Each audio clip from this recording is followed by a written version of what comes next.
97.9, 105.5, KISS FM. Listen, it's Liz, and it's time to Think Pink with Fred F. Collis and Sons, and I am so excited for the breast cancer survivor I have in studio with me today.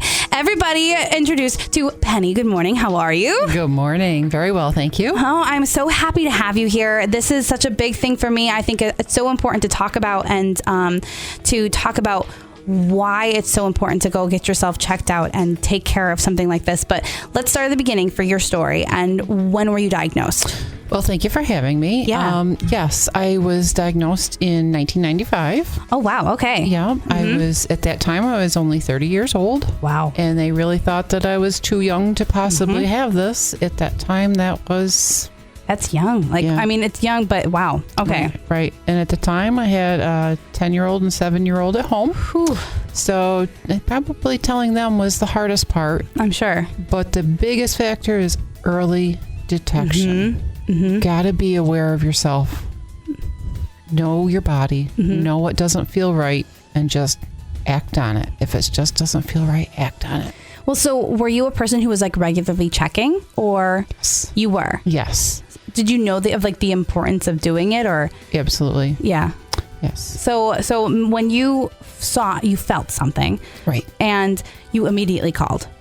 Yes. Because I think that sometimes people think, oh no, it could never be. Right.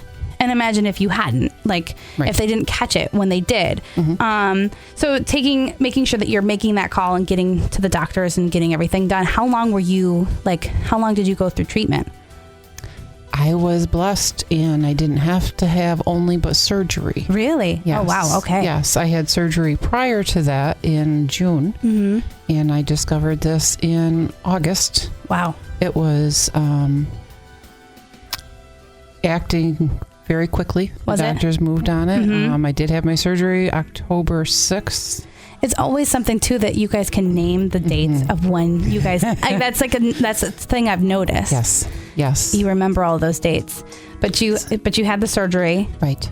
and then you didn't have to do any more Correct. chemo or anything after Correct. that. Wow. Right. I was frightened. 6 months later, I found a lump in the other breast. Oh, okay. But blessings being that it was nothing. It turned out to be nothing. So Yeah. they did do a biopsy of those tissues, and it turned out nothing. So That's great. Yeah. That's absolutely. Yeah. Absolutely.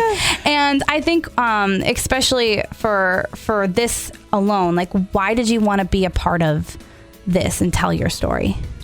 I just find it so important for there is a cure out there to be found. I really do believe it. Early detection can save your life. The reason why I was so diligent in checking myself is I did lose a family member. Yeah. They left 6 children behind. Oh. So those 6 children don't have a mom. And I just said, I can never do that to my own children.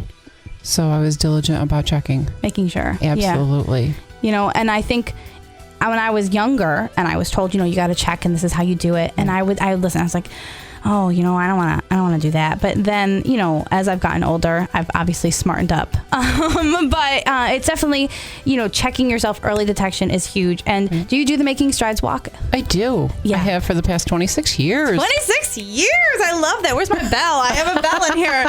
That's amazing. And Yes. what's your favorite part about that?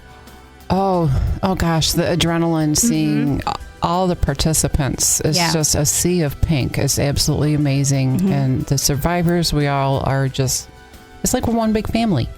Absolutely. 100%. Yes. And this year's Making Strides is going down Sunday, October 24th at MVCC. You can get more details at cnykiss.com. But your team, I'm sure, is filled with so much love and support, right? It is. I've had my family with me every step of the way. There was just one year for each of my children that didn't make it. They actually were there, but they just didn't walk it. My daughter was 9 months pregnant, so we'll give her that one. Okay, fine. Yeah. And my son had sprained his ankle, and he was unable to walk, but he was there. He absolutely was supporting, of course. Yes. I absolutely love it. And thank you so much for agreeing to do this and tell your story. You're welcome. What would be your one piece of advice that you would stress to anybody? Don't be afraid to ask a question. If you just want to have the right answer, your medical professionals, you know, and your family, if support at home, you know, you've always got your support team. Yeah. Absolutely. I think that's one of the things I hear the most in these interviews is that the support is always. Yep. I couldn't have done this without my husband. He's been absolutely a rock. Yeah. He really has. Yeah. Well, thank you for agreeing and being so strong. And we are so excited to see you at Making Strides. Thank you.